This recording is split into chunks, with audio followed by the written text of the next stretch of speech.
ಭಗವದ್ಗೀತೆಯ ಪೂರ್ವಭಾವಿ ಮಾಹಿತಿ.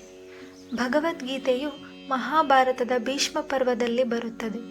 ಮಹಾಭಾರತವು ಪಾಂಡವರು ಮತ್ತು ಕೌರವರು ಎಂಬ ಎರಡು ಕುಲಗಳ ಮಧ್ಯೆ ನಡೆಯುವ ಮಹಾಯುದ್ಧದ ಪಠ್ಯ.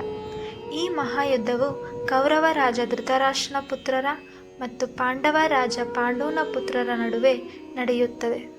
ಯುದ್ಧ ಭೂಮಿಯಾದ ಕುರುಕ್ಷೇತ್ರದಲ್ಲಿ ಯುದ್ಧ ಆರಂಭವಾಗಲು ಮುನ್ನ ಅರ್ಜುನನು ತನ್ನ ಸಂಬಂಧಿಕರ, ಗುರುಗಳ ಮತ್ತು ಸ್ನೇಹಿತರ ಎದುರಿನಲ್ಲಿ ಯುದ್ಧ ಮಾಡುವ ಸಂಕಟವನ್ನು ಅನುಭವಿಸುತ್ತಾನೆ.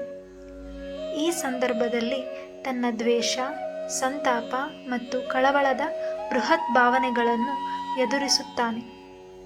ಯುದ್ಧ ಮಾಡಬೇಕೇ ಅಥವಾ ಬಿಟ್ಟು ಬಿಡಬೇಕೇ ಎಂಬ ಗೊಂದಲದಲ್ಲಿ ಸಿಕ್ಕಿಹಾಕಿಕೊಳ್ಳುತ್ತಾನೆ.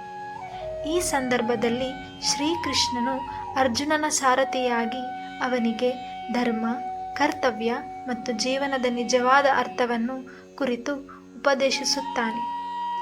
ಈ ಉಪದೇಶವೇ ಭಗವದ್ಗೀತೆ ಎಂಬ ಹೆಸರಿನಲ್ಲಿ ಪ್ರಸಿದ್ಧವಾಗಿದೆ. ಗೀತೆಯು ಯುದ್ಧ ಕ್ಷೇತ್ರದ ನಾಟ್ಯದಿಂದ ಹೊರತು ಜೀವನದ ತತ್ವಜ್ಞಾನವನ್ನು ತಿಳಿಸುತ್ತದೆ. ಭಗವದ್ಗೀತೆ ಈ ರೀತಿಯಾಗಿ ಕರ್ಮಯೋಗ, ಭಕ್ತಿಯೋಗ, ಜ್ಞಾನಯೋಗ ಮತ್ತು ಇತರ ಹಲವು ಯೋಗ ಮತ್ತು ತತ್ವಗಳನ್ನು ಒಳಗೊಂಡಿದೆ. ಈ ಗ್ರಂಥವು ಭಾರತೀಯ ಧಾರ್ಮಿಕ, ದಾರ್ಶನಿಕ ಮತ್ತು ಸಾಂಸ್ಕೃತಿಕ ಪರಂಪರೆಯಲ್ಲಿ ಅಪ್ರತಿಮ ಮಹತ್ವವನ್ನು ಹೊಂದಿದೆ.